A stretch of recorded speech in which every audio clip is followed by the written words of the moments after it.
Welcome students to my channel. आज हम concept of cost lesson का सेकंड पार्ट कर रहे हैं। तो हमारा सबसे पहला टॉपिक है relation between average cost and marginal cost. तो देखिए, इसका पहला रिलेशन है कि एसी और एमसी दोनों का अनुमान टोटल कॉस्ट से लगाया जा सकता है। तो मैं आपको बताना चाहूँगा एवरेज कॉस्ट और मार्जिनल कॉस्ट दोनों ही टोटल कॉस्ट की सहायता से हम ज्ञात कर सकते हैं। तो एवरेज कॉस्ट का अनुमान कुल लागत को यानी टोटल कॉस्ट को क्वांटिटी से डिवाइड करके हम पता लगा सकते हैं कि हमारी एवरेज कॉस्ट कितनी है, यानी AC is equal to TC upon Q। इसी तरह मैं आपको बताना चाहूंगा कि मार्जिनल कॉस्ट का अनुमान भी टोटल कॉस्ट से लगा सकते हैं। प्रोडक्शन की 1 यूनिट ज़्यादा प्रोड्यूस करने से टोटल कॉस्ट में जो डिफरेंस आता है उसको हम मार्जिनल कॉस्ट बोलते हैं। तो MC क्या होता है? Change in total cost upon change in quantity. अब नेक्स्ट रिलेशन है इसमें, AC के घटने पर MC भी घटती है। तो आप देख रहे हैं कि आपकी एवरेज कॉस्ट घटती जा रही है 20, 14, 11.3, तो आपकी मार्जिनल कॉस्ट भी 10, 8 और 6 घटती जा रही है। तो मैं आपको बताना चाहूँगा एवरेज कॉस्ट भी घट रही है और मार्जिनल कॉस्ट भी घटती जाती है, परंतु एवरेज की तुलना में मार्जिनल कॉस्ट तेजी से कम होती है। अब हमारा थर्ड पॉइंट है AC के बढ़ने पर MC बढ़ती है। तो आप देख रहे हैं जब आपकी एवरेज कॉस्ट 8 से 9 हुई है तो आपकी MC 8 से 16 हो गई है, यानी एवरेज कॉस्ट बढ़ने पर मार्जिनल कॉस्ट भी बढ़ती है, परंतु हम कहना चाहेंगे कि मार्जिनल कॉस्ट एवरेज कॉस्ट की तुलना में तेजी से बढ़ती है।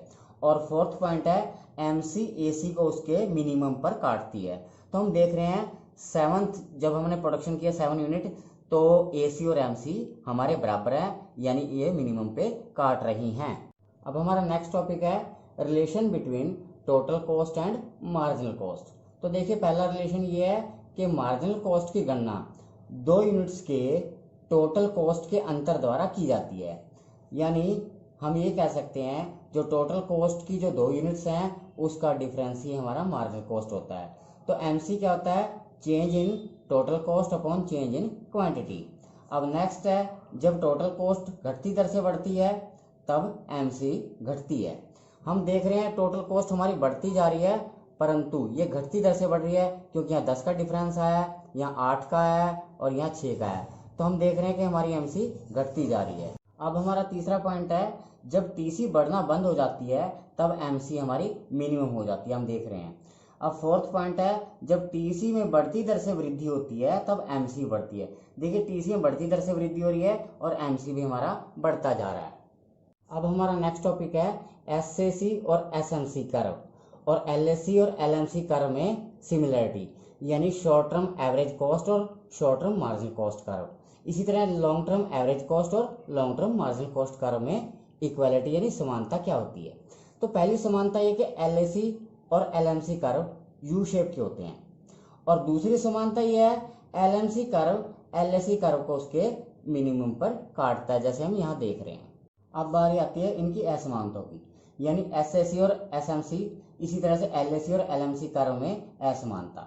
तो पहली असमानता ये है कि LAC और LMC कर्व जो होते हैं वो SAC और SMC कर्व से ज़्यादा चपटे होते हैं। हम देख रहे हैं फ्लैटर हैं, चपटे हैं। और नेक्स्ट है LAC और LMC कर्व यू शेप के इसलिए होते हैं क्योंकि इन पे पैमाने की बस्ते और हानियों का इफेक्ट पड़ता है।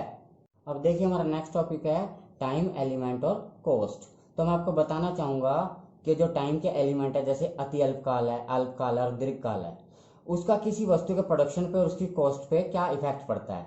तो पहला जो मैं आपको बताने जा रहा हूँ वेरी शॉर्ट पीरियड, इसको हम अति अल्पकाल ही बोलते हैं। तो अति अल्पकाल बाजार की वो स्थिति होती है, यानी इतना कम टाइम होता है कि प्रोडक्शन को बढ़ाना तो संभव होता ही नहीं है। तो पूर्ति का स्थिर रहने पर पूर्ति पूरी तरह लोचदार होती है। तो इस बात का कोई महत्व नहीं है कि प्रोड्यूसर को उत्पादन की कॉस्ट प्राप्त हो रही है कि नहीं, यानी कॉस्ट ऑफ प्रोडक्शन से प्राप्त हो रही है या नहीं। अब हमारा नेक्स्ट है शॉर्ट पीरियड यानी अल्पकाल। देखिए, अल्पकाल उस टाइम को कहते हैं जिसमें प्रोडक्शन कैपेसिटी को वर्तमान उत्पादन क्षमता तक बढ़ाया जा सकता है। तो इस स्थिति में फर्म को कम से कम परिवर्तनशील लागत यानी वेरिएबल कॉस्ट तो जरूर प्राप्त होनी चाहिए। इसी तरह लॉन्ग पीरियड यानी दीर्घकाल। तो दीर्घकाल वो टाइम अवधि होती है जिसमें हमारी सप्लाई यानी पूर्ति पूरी तरह लोचदार होती है, यानी उसको मांग के अनुसार कम या ज्यादा किया जा सकता है। नई फर्में उद्योग में आ सकती हैं, पुरानी फर्में उद्योग छोड़ के जा सकती हैं, फर्में नया प्लांट लगा सकती हैं। तो हम ये कह सकते हैं कि फर्मों को टोटल कॉस्ट इसमें जरूर मिलनी चाहिए, अन्यथा वो प्रोडक्शन बंद कर देंगी। तो स्टूडेंट्स अब बारी आती है प्रैक्टिकल क्वेश्चंस की। तो मैं आपको कुछ फॉर्मूलाज बता रहा हूँ प्रैक्टिकल क्वेश्चंस के लिए। तो पहला आपका फॉर्मूला है कि टोटल कॉस्ट क्या होती है। तो टोटल कॉस्ट दो चीज़ों से मिलकर बनी है, total fix cost plus total variable cost. Next formula average cost, average fix cost plus average variable cost से मिलकर बनी है। Third formula average fix cost क्या होती है, अगर टोटल फिक्स कॉस्ट को क्वांटिटी से डिवाइड करते हैं। इसी तरह एवरेज वेरिएबल कॉस्ट क्या होती है, अगर टोटल वेरिएबल कॉस्ट को क्वांटिटी से डिवाइड करते हैं। इसी तरह टोटल कॉस्ट अगर हमें फाइंड आउट करनी है तो एवरेज कॉस्ट को क्वांटिटी से मल्टीप्लाई कर देते हैं। और एवरेज कॉस्ट क्या होती है, अगर टोटल कॉस्ट को क्वांटिटी से डिवाइड करते हैं। इसी तरह मार्जिनल कॉस्ट क्या होती है, change in total cost upon change in quantity. अब मैं लास्ट आपको फॉर्मूला बता रहा हूँ, अगर आप एमसी को ऐड करते रहते हैं तो आपका टीवीसी यानी total variable cost find out हो जाती है। तो आपको इन फॉर्मूलाज को ध्यान में रखना है, तो कोई भी ऐसा क्वेश्चन नहीं होगा जो आपका सॉल्व नहीं होगा। तो स्टूडेंट्स, अगर आपको आज का वीडियो अच्छा लगा तो इसे लाइक करें, शेयर करें, सब्सक्राइब करें और बेल आइकन का बटन ज़रूर दबाएं। Thank you for watching.